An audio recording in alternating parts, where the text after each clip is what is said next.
Raider Nation, what's going on? Coming up here on the Raiders Report, let's look at the 2024 NFL Draft Order and figure out which teams could potentially pick a QB in front of the silver and black. I'm also going to lay out my Raiders draft targets at 11. Essentially, my big board, the top 11 players that if I was the GM head coach in the war room there with the Raiders, I'm going to give you my top 11 players. Then, since there are a lot of teams picking in front of the Raiders, I'm going to tell you what it's going to cost to trade up to number 3, 2, and what it's going to cost to trade up to number 1. In fact, I got 2 trades there. And then we're going to talk about Michigan, Washington, because as far as I'm concerned, it is a must-watch football game for the silver and black. So as it stands right now, entering Week 18, still one more week to go, here is the current 2024 NFL Draft Order. And with the loss that happened this past week with Carolina, the Chicago Bears have secured the number 1 overall pick in the 2024 NFL Draft. From 9 to 16, this is where the Raiders end up falling here at number 11, and there are a lot of teams that could potentially be vying for a QB ahead of the Raiders, so I really do think if they want to get a guy like Jaden Daniels, Drake May, or Caleb Williams, you're going to have to trade up into that top 3, which is exactly why I'm doing what I'm doing here on today's show. From 17 to 24, again, a lot of changes are going to be happening this week, I think. You got the Cardinals there at 17. From 25 to 32, and this is just based on where teams are currently ranked right now. If the season were to end today, you got the Texans there at number 28. That's their pick from the Deshaun Watson trade. Cowboys at 30. The Dolphins actually get a first-round pick this year. But as it stands right now, this is the current 2024 NFL Draft Order. So coming up here, I'm going to tell you the top 11 players, okay?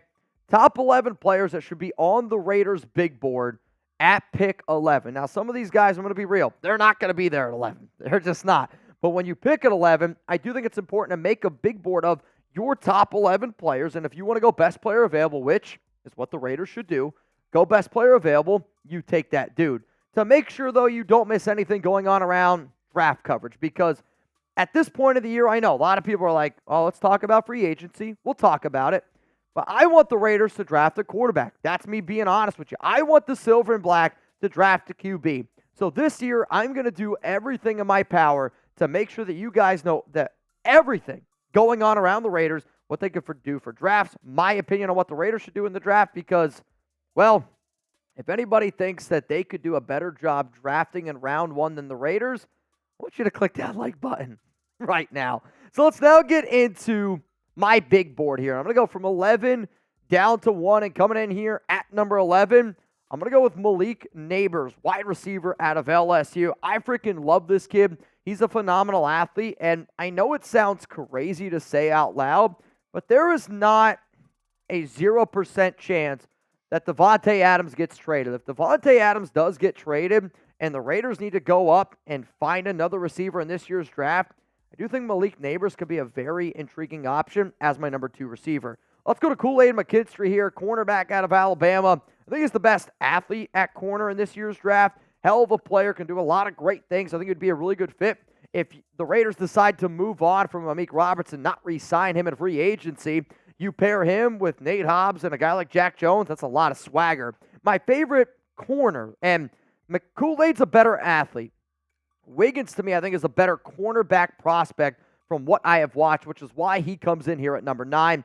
At number 8, defensive tackle out of Illinois, Jerzon Newton, and he is the number 1 DT on my list. Do I think that he is a better prospect than Neighbors, Kool-Aid, or Nate Wiggins? Honestly, I do not. But because the Raiders, to me, still need to be able to go out and add defensive tackle on the interior, I think it's important, despite the Raiders having a guy like Adam Butler, despite the Raiders, moving in Tyree Wilson to play a little DT, I do think Newton would help out this interior defense quite a bit.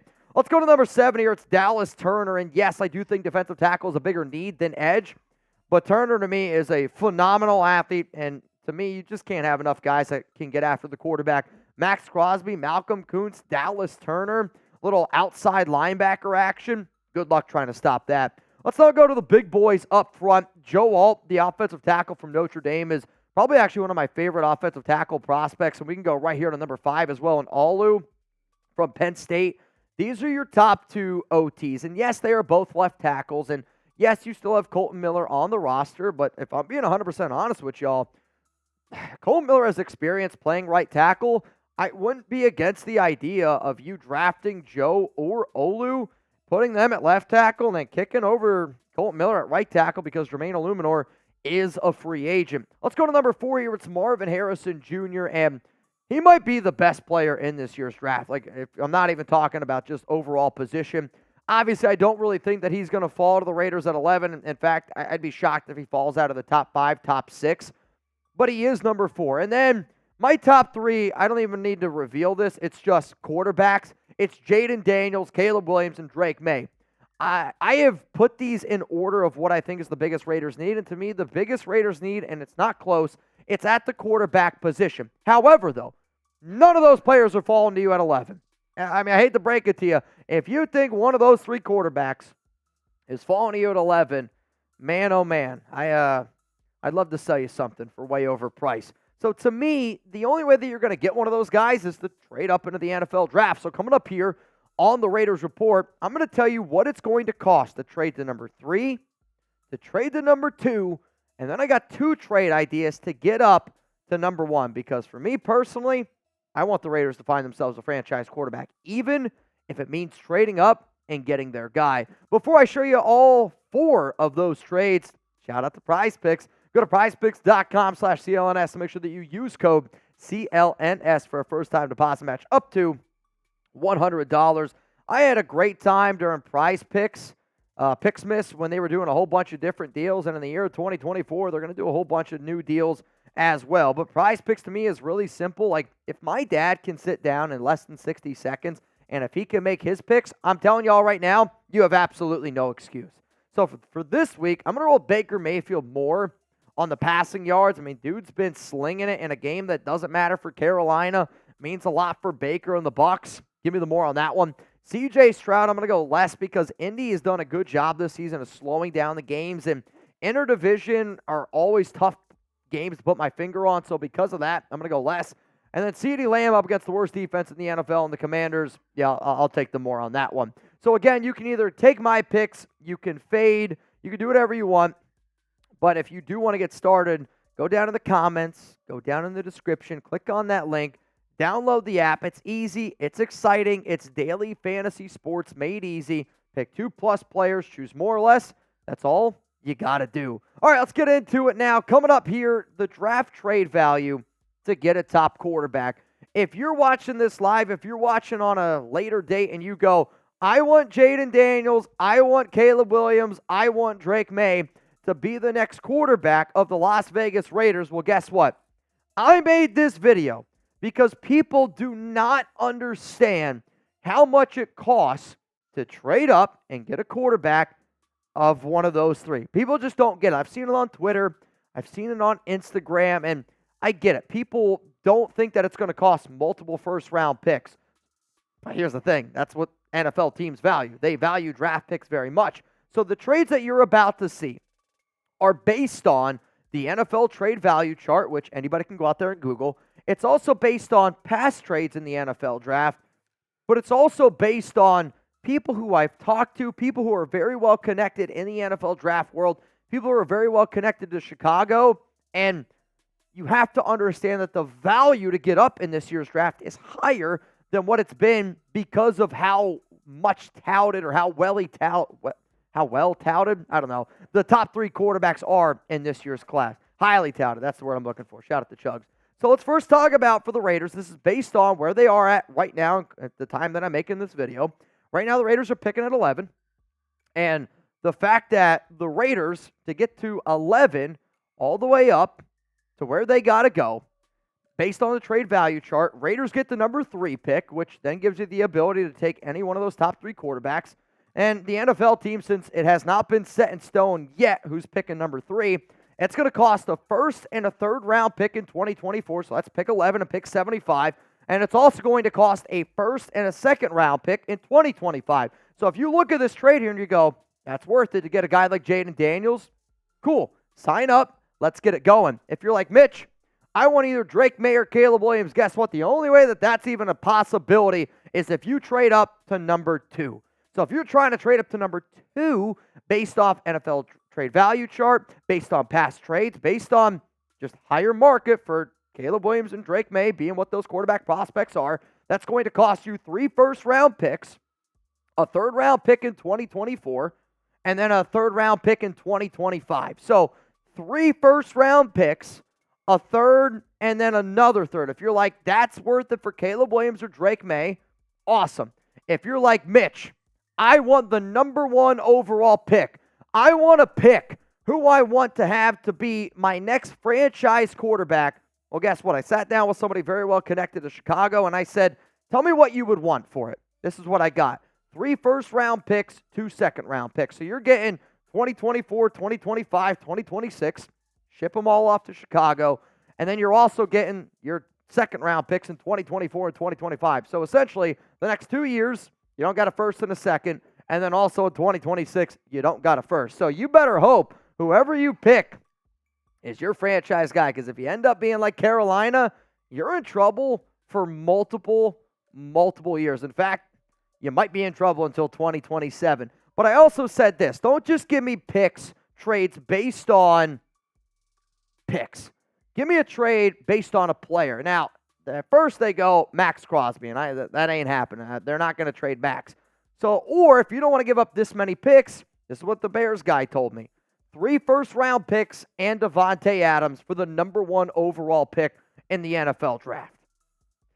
And if you're like, that's way too much, well, then you don't want Jaden Daniels, you don't want Caleb Williams, you don't want Drake May bad enough, because there are going to be multiple NFL teams ahead of the Raiders that are willing to offer certain picks for those quarterbacks. And if you're the Raiders, based off where you're drafting, you got to make it a little bit sweeter in order for you to get those deals. So my question to you is this.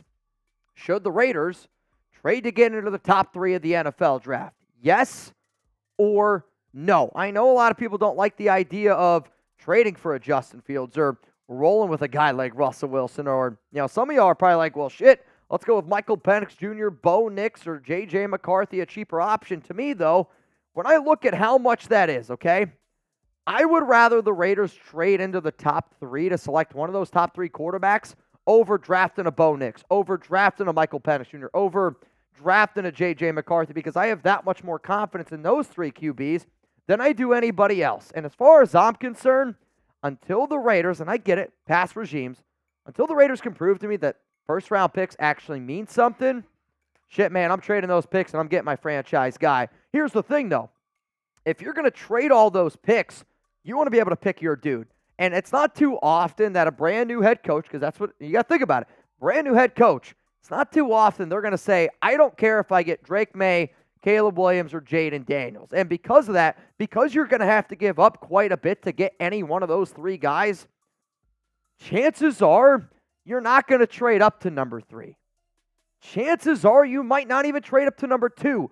If I'm going to be the next head coach and I'm going to ask Mark Davis to give up that much draft capital to go out and get my guy, because trading those picks for the number 3 and the fact that the Raiders might not get their guy makes me think that they're going to go all in. You're either going to get the number 1 overall pick or you're probably not going to do it at all. Imagine if their top guy, right? Imagine if Jaden Daniels is their top guy and they give up all this draft capital to get up to number 3, and then another team takes Jaden Daniels at number 1.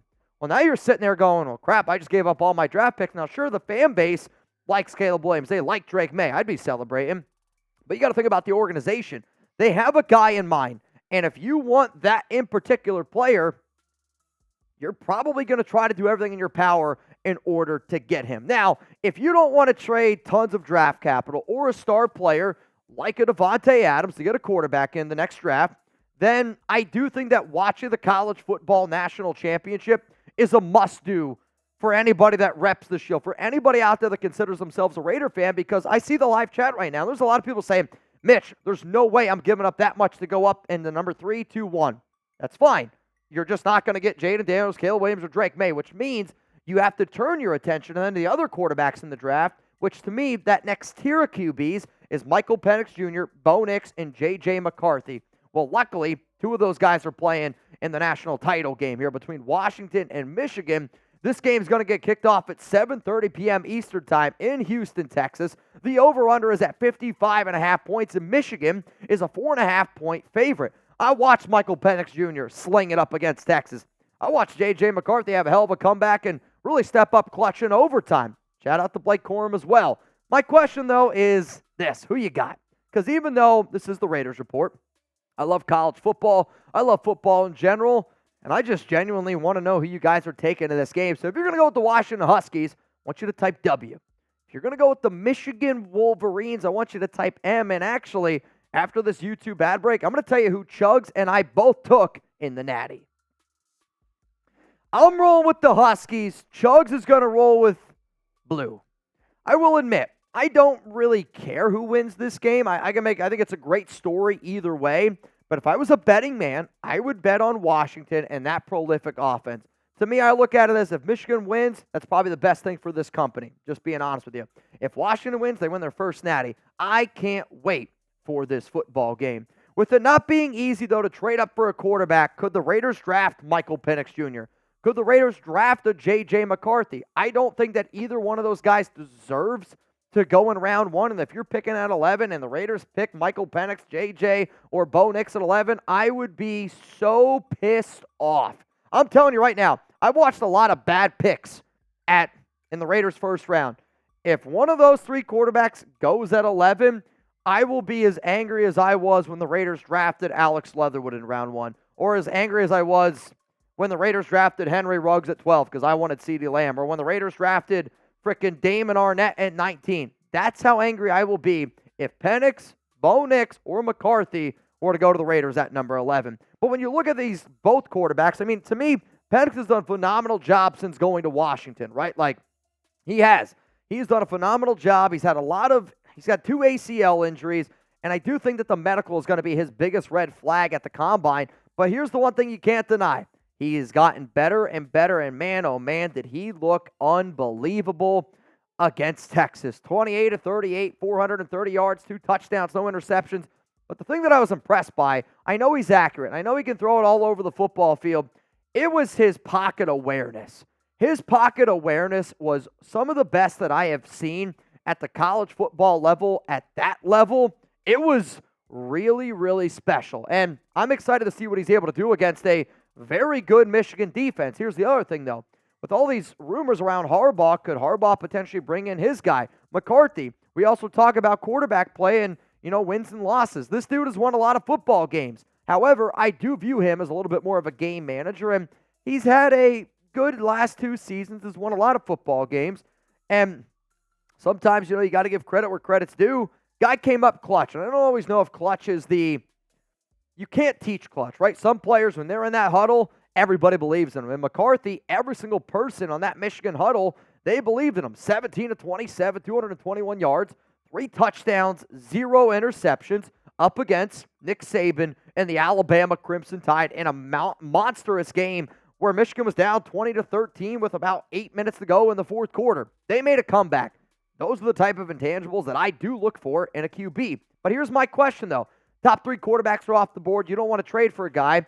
Who would you rather look at? Would you rather go out and get the Michigan quarterback in J.J. McCarthy, or would you rather roll with Washington's guy in Michael Penix Jr.? If you're going to go with J.J., type J.J. If you're going to go with Michael Penix, I want you to type MP. For me at Chugs, we are in agreement, and mostly everyone here watching the show is in agreement. Michael Penix Jr. is the better answer. Some, though, would say Penix. To me, I think J.J. is a game manager. He's a good quarterback. He's a good athlete. Probably a better runner than what Michael is, but to me, Michael is a superior thrower, and I don't know if it's all that close to me. Now, if you liked what you saw on today's show, hey, remember, I also do a lot of stuff on social media, Instagram, Twitter. I'm always just trying to give you guys my opinion because, whether some of you like it or not, it is my job, but I also like to be able to interact with the nation. A lot of times, the easiest place to do that is on social media, and over the weekend, I'm not going to lie to you, I had a pretty tough weekend. The Renz family took a massive hit, but being able to go online, I went on IG, I went on Twitter, I talked to the nation, helped me get through a pretty dark weekend. I'm not going to lie to y'all. So shout out to everybody that interacted with me. But hey, you want to ask me more questions? Maybe I wasn't able to get to them on live. Hit me up IG, Twitter, @Mitchell Renz 365.